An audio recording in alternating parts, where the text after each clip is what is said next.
Thank you for stumbling on this video, fellow YouTubers. This time on Best Pokemon Generation Battle, we debate which generation had the best rival. Considering I find certain characters annoying, you should have a different opinion. So, comment it.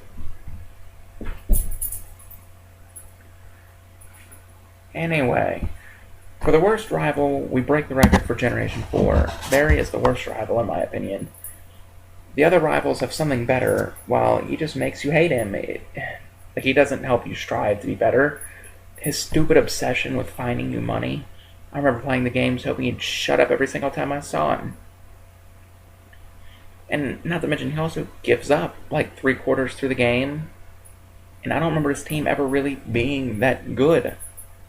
He fails at every facet of being a rival. Anyway, next I have Generation 5. Sorry, Gen 5. Sharon just gets on my nerves. He acts like such a know-it-all, and I just never enjoyed him being in the game at all. Not to mention, he talks way too much. Granted, I don't have very much to complain about him for. Also, 2 years later, he becomes the first gym leader. That's a step down, man. You could have moved up to, like, champion, or second leader, or, hell, the Pokemon Professor Aid. So, yeah. For this week, Generation 6 is next. Couple of simple reasons why it's here. For one, there's multiple rivals. You have 4, each with a different goal to shoot for. Dance, anybody? Also, they just aren't annoying. They're kind of just there. I'd say that any below this, in my opinion, is a bad rival. And number 3 this week, we have Generation 3 itself, making a comeback after 2 pathetic weeks. I consider it this way. You have 2 rivals in Gen 3, Wally and Brendan/May.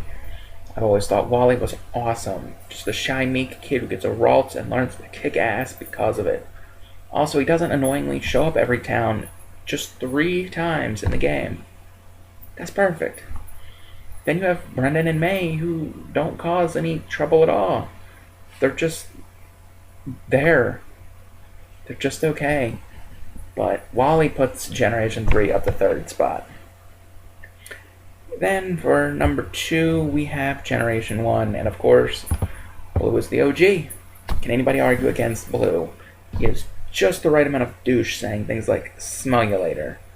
It's like his goal is to be a dick.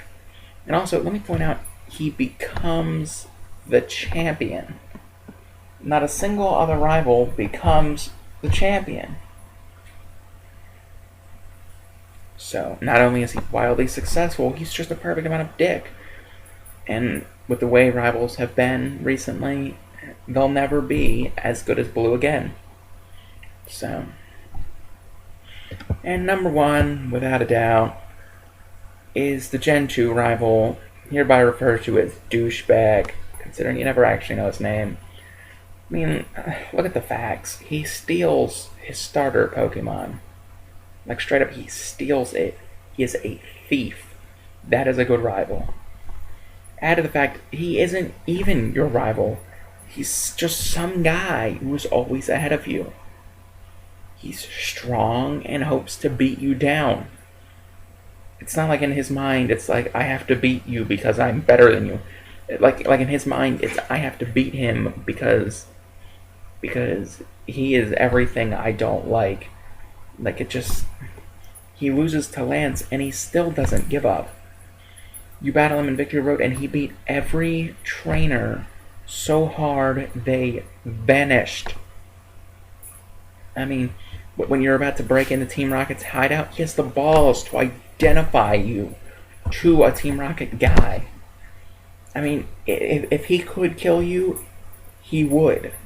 That is the quintessential rival, in my opinion. Anyway, feel free to comment with your opinion. I always love seeing how people's opinions differentiate. And I figure next week's video will be the best gym leaders. So sub for that, or maybe the Leaf Green Nuzlocke that's still going on, or the Fire Emblem, which will start on the 17th, I believe. So, take your pick, make sure you do all the good YouTube stuff, and peace out, home skillets.